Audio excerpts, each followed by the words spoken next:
Long, long ago, before the rivers carved their paths and before the baobab grew tall, there lived a boy named Kweku in the golden village of Nyaman. Kweku was clever to clever. Some said and his curiosity was a fire no one could cool.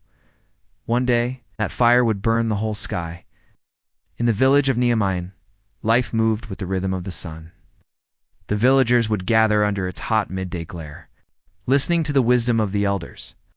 Elder Nana Kwame, his voice deep and steady like the earth, would say, "The sun gives us light. We give the sun respect.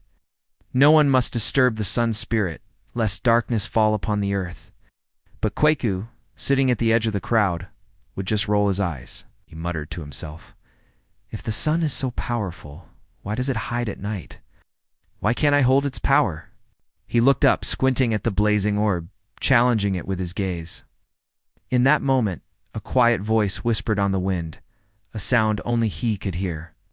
It was the sun spirit, its voice an echo from the heavens. "Kweku, leave what belongs to the heavens." Kweku just smirked. "Or what?" He shot back at the sky. "I will become stronger than you." That very night, as the village slept under a blanket of stars, Kweku snuck out. He carried a special calabash, one made of black clay that was believed to capture spirits. His goal was the tallest baobab tree, the one that seemed to scrape the belly of the night sky. As he climbed higher and higher, the moon trembled and the stars flickered as if in fear. You see, in African lands, shadows are not just darkness, they are spirits. And Kweku knew that even the sun has a shadow. As he reached the highest branch, a golden shimmer appeared in the heavens.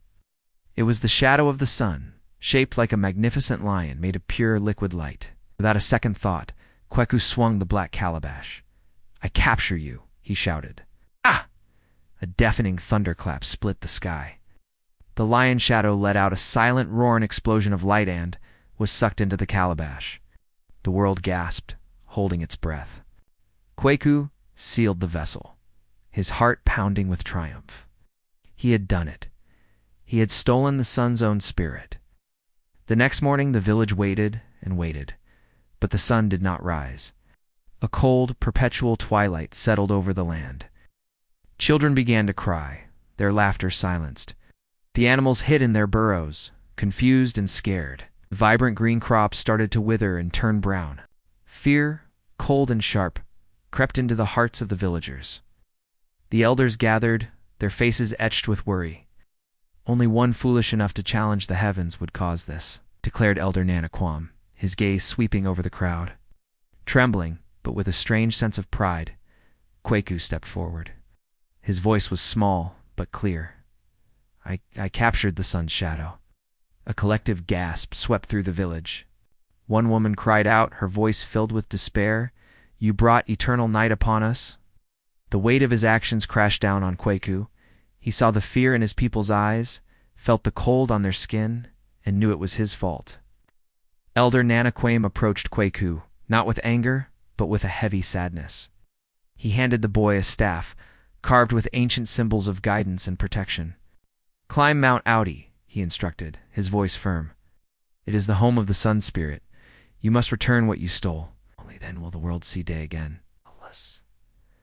With the staff in hand and the heavy calabash tied to his back, Kweku began his long journey. His path was not easy. First, he came to the river of whispering souls. As he tried to cross, ghostly spirits rose from the water, their cold fingers tugging at his legs, whispering all his deepest doubts and fears into his ears. But he gripped the staff and pushed forward. Next, he entered the forest of talking shadows.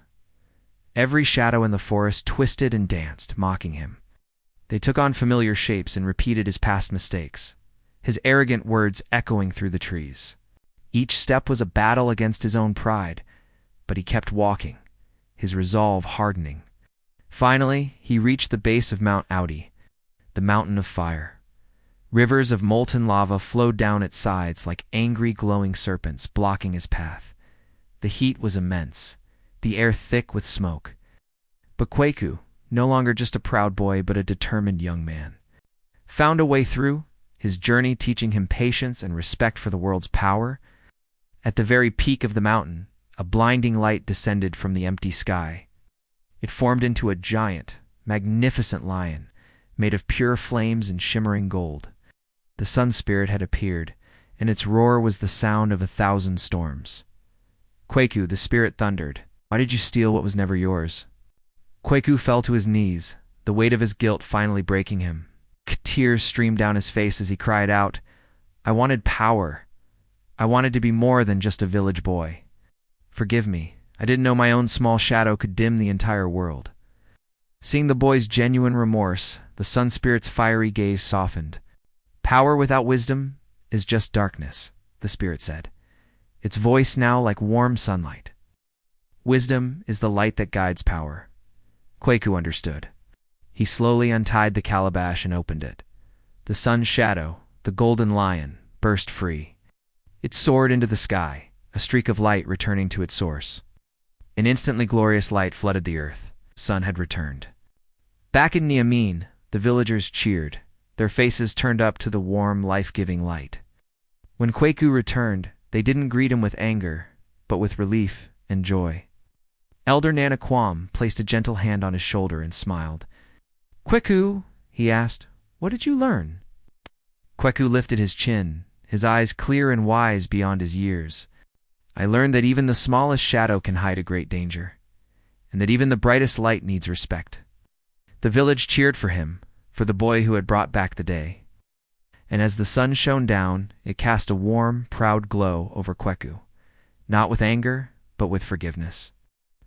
The moral of this story is that curiosity only becomes wisdom when it is guided by humility, and true power only becomes a light for the world when it is used for the good of others. Thank you for watching. If you enjoyed this story, don't forget to like, subscribe, and hit the bell for more tales from around the world.